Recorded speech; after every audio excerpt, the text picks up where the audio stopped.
तर म्हणजे आज आपण ना शेंग आणि बटाट्याची भाजी करू। त्यासाठी मी 2 शेंगा साल काढून बारीक बारीक तुकडे करून घेतले। एक बटाट्याची साल काढून ती बारीक करून घेतली। नंतर एका कढईत 4 चमचे तेल घेतलं, त्यात बारीक चिरून कांदा घातला। तेलावर कांदा व्यवस्थित परतवायचा। नंतर टोमॅटो घालायचा। टोमॅटो शिजत आला की त्यात 1 चमचा आलं लसूण पेस्ट घालायची।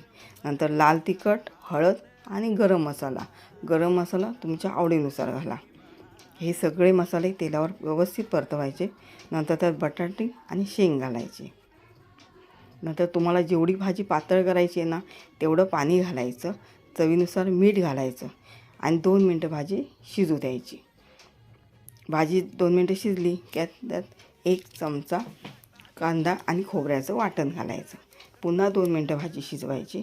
वरून मस्तपैकी कोथिंबीर घालायची। भाजी तयार आहे। अशी नक्की करून बघा।